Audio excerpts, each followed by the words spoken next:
on vous propose de vous parler de la vie politique et démocratique et on va commencer par faire un constat. On va parler des affaires sans en parler parce que franchement ça n'a pas franchement beaucoup d'intérêt. Donc les affaires Fillon, Karachi et autres Ferrand qui sont inadmissibles.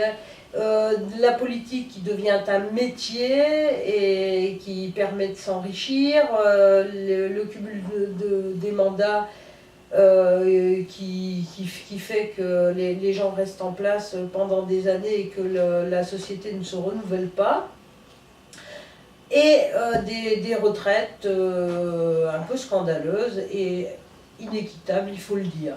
Alors, que proposons-nous? D'abord, évidemment, l'interdiction du cumul des mandats, hein, pas plus de 2 mandats consécutifs.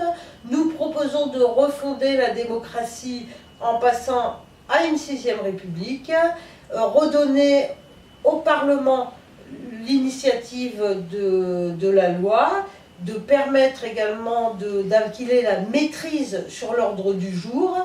C'est à lui de faire la loi et non pas au gouvernement. Donc plus question de gouverner par ordonnance, plus question non plus d'utiliser le 49.3 qui est un total déni de démocratie, il faut le répéter.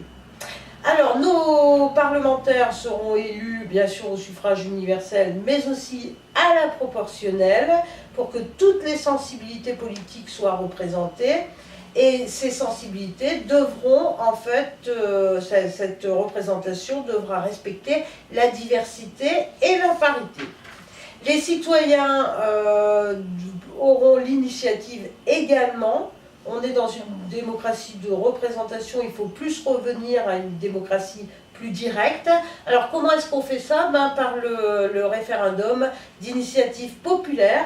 Un nombre de pétitionnaires pourra exiger à l'Assemblée, en fait, que l'Assemblée entre leurs propositions à l'ordre du jour et que ce soit discuté ensuite.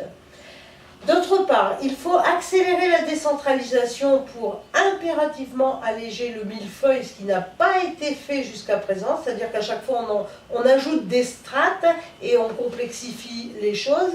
Décentraliser et alléger, ça passe par la suppression des conseils départementaux. Leurs prérogatives seront redistribuées à la région et aux intercos, mais les intercos seront élus au suffrage universel. Elles sont plus proches du quotidien des gens, ce sera très très bien. Et le Sénat sera modifié un peu puisqu'il sera élu au suffrage universel également à la proportionnelle, mais deviendra chambre des territoires. Alors, le vote blanc, ce fameux vote blanc, il sera enfin reconnu et comptabilisé.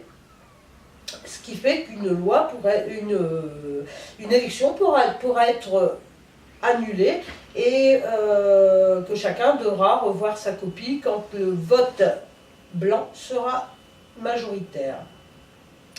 Alors, bien sûr, il faut limiter impérativement, très vite, le pouvoir des lobbies. Il arrive que des lobbies arrivent avec des lois toutes faites et les donnent à des députés qui vont faire voter la loi dictée par les lobbies. Stop, ça suffit. Ça n'est pas aux lobbies de diriger le pays. Et là, on aura une véritable démocratie, une démocratie plus proche des citoyens, plus proche de nous et dynamique. À bientôt!